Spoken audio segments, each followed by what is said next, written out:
এই জন্য আমি আমার গুনারই তো হিসাব নাই। কথা বলেন আমার গুনার হিসাব আছে।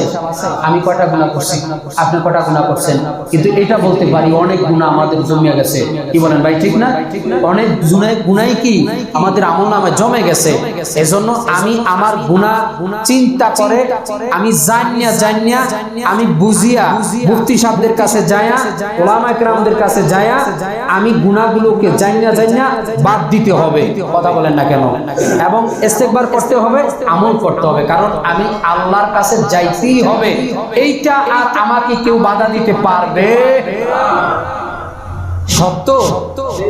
আমি একদিন বয়ানে বলছিলাম, আমরা কি আরো কি জানাজা পড়ছিলাম? কারো জানাজা পড়েন নাই? তো সে কি বুঝাইলো যে আমারটা পড়ছো তুমি রেডি হও। কথা বলেন আমারটা পড়ছে তুমি কি হও, রেডি হও। তুমি কিন্তু ভুলে গেছো, তোমাকে দুনিয়ার ধোকায় ভুলে দিছে, তোমার দোকান তোমাকে ভুলে দিছে মৃত্যুর কথা।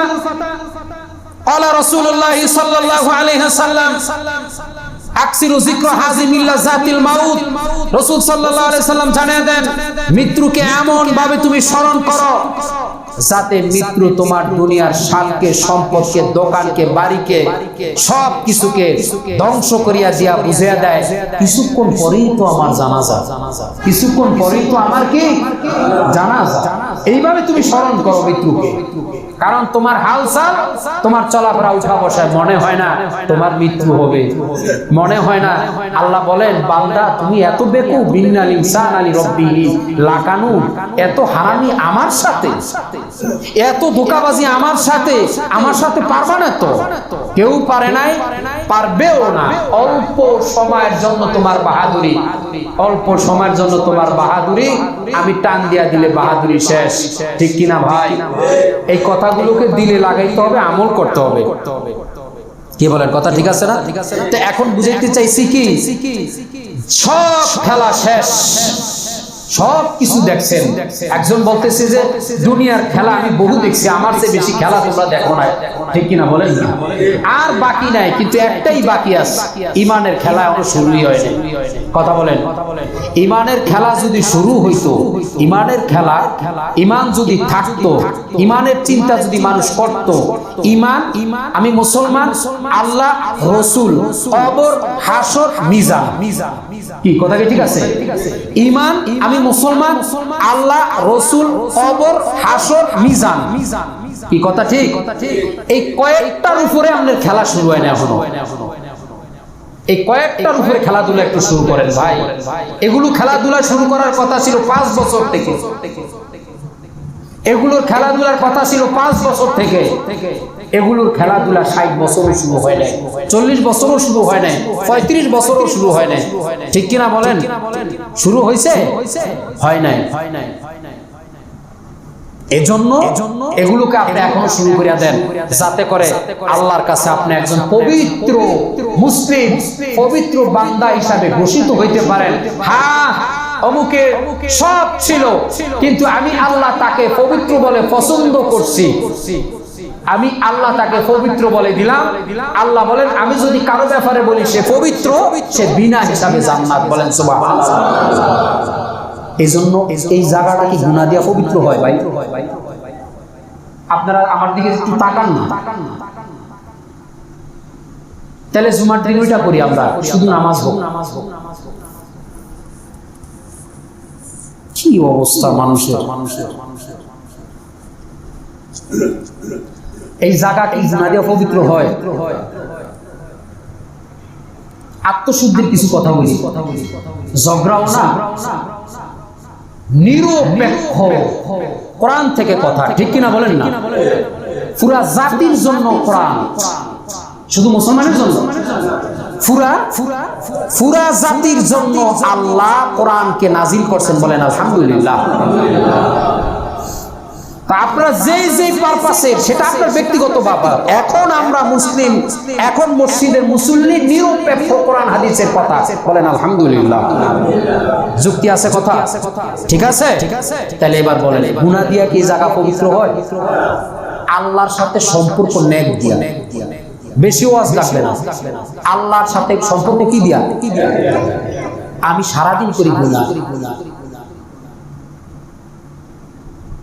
শুধু গুনাহ। একজন বলে যে হুজুর লক্ষ লক্ষ গুনাহ, তো এই সম্পর্ক তো গুনাহ দিয়া হয় না। এই সম্পর্ক কি দিয়া হয় না? আল্লাহর সাথে সম্পর্ক মুসল্লিদের নেক দিয়া, কি দিয়া?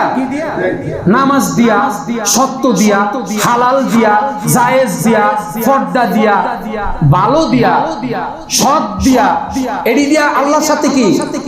তাহলে আপনি বলেন যদি এগুলিতে ঝামেলা থাকে আল্লাহ আমারে পছন্দ করছে?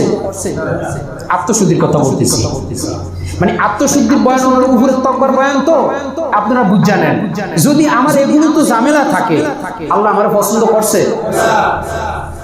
তা আপনারাই তো বিচার করলেন। তাহলে আল্লাহ যদি পছন্দ না করে, এবার পরেরটায় আসেন, মৃত্যুর সময় যন্ত্রণা বাড়বে না কমবে? আচ্ছা, এরপরের স্টোভে আসেন, যদি যন্ত্রণা বাইরেই যায় কবরের আযাব বাড়বে না কমবে? তাহলে এরপরের স্টোভে আসেন, যদি কবরের আযাব বাড়ে তাহলে বুঝা গেল এটাই আমি জাহান্নামী। আমি কি? তাহলে আমি কি জাহান্নামে যাবার কোনো আশা আছে? তাহলে আল্লাহর সাথে সম্পর্ক নেক দিয়া, কি দিয়া? নেক দিয়া সম্পর্ক, আর আমল দিয়া সম্পর্ক, ঈমান দিয়া সম্পর্ক। যার যার ঈমান সে বের করে নেয় যে আমার ঈমান আসলে আমি কতটুকু ঈমানদার, আমি যাই করি যাই বলি আল্লাহর কাছে আমি সঠিকভাবে মুসলিম কিনা। কারণ আল্লাহ বলছেন যে তুমি সৎ থাকলে মুসলিম। কথা বলেন, সৎ থাকলে মুসলিম। এখন আমি কতটুকু সৎ এটা কাউকে লাগবে না। যদি আমার ব্রেন থাকে, যদি আমার মগজ থাকে, আমার আইডিয়া থাকে, বুদ্ধি থাকে, কিছু বিদ্যা থাকে, সেটা ধর্মীয় হোক ধর্মীয় ছাড়া হোক, যদি কিছু বিদ্যা থাকে তাহলে আপনি দেখেন যে আপনি কতটুকু ঈমানদার। আর আল্লাহ বলেন ঈমানদারের সাথেই আমার সম্পর্ক। বলেন আলহামদুলিল্লাহ। কার সাথে সম্পর্ক? ঈমানদারের সাথে সম্পর্ক।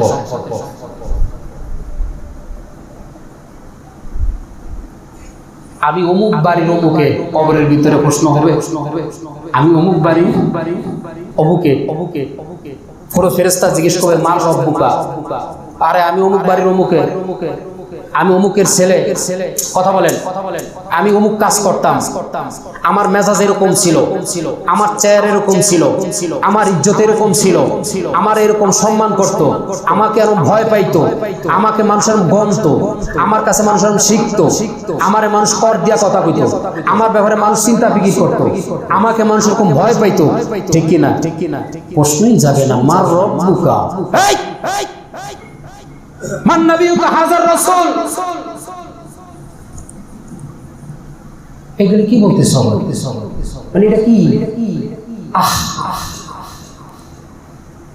ও আল্লাহর বান্দা, মান নবিয়ুকা হাযার রাসূল মান দীনুকা। ওরে বাপরে বাপ, কোটি মানুষে যাকে গন্ত, ঠিক কিনা? কথা বলেন, লক্ষ মানুষ যাকে ফলো করত না, আমি জানি না। কারণ আল্লাহর সাথে সম্পর্ক ঈমান আমল, ঈমান জোরে বলেন, ঈমান আমল, কোনো লাভ নাই। ফেরেশতা বলবে আল্লাহ অনেক বড় মাপের মানুষ আসছে, কিছুই বলতে পারে না, বলে সে বলতে পারবেও না, কোনো কথা নাই। অষ্টম নামক জাহান্নামে, অষ্টম নামক জাহান্নামে, যেটা সবচেয়ে বড়, পুজ রক্ত দিয়া ঘেরাও করা। ইন্নাল মুনাফিকিনা ফি দারকিল আসফালি মিনান নার ওয়ালান তাজিদা লাহুম নাসীরা, যেটার ভিতরে সবচেয়ে পুজ বেশি, পচা মাংস বেশি, পচা রক্ত বেশি, সাপ পচছে, গোইল পচছে, এমনটার ভিতরে তাকে নিক্ষেপ করো। বলেন নাউজুবিল্লাহ। তাহলে আপনারা কি বুঝলেন এতক্ষণ পর্যন্ত? ঈমান কি? তাইলে আল্লাহর কাছে অন্তত যাক, ওইটা পরের সিঁড়ি, কবর পর্যন্ত যাই। কবর পর্যন্ত আমার আমল, আমার ভালো, আমার হালাল, আমার পর্দা, আমার জায়েজ, আমার সত্যতা, আমার সততা, কবর পর্যন্ত যদি ঠিক থাকে, পরের স্টপগুলি আমার ঠিক আছে। কথা বলেন না ভাই? কি ঠিক আছে কথা? নাকি আমারে এগুলি কেউ শিখিয়ে দিছে, হুজুর আপনি এইভাবে বলেন, তাহলে বেতনও বাড়বে, খানাও বাড়বে? কথা বলেন না কেন? নাকি এককভাবে আমার জন্য কথাগুলো, নাকি সকলের? কথা বলেন, সকলের জন্য?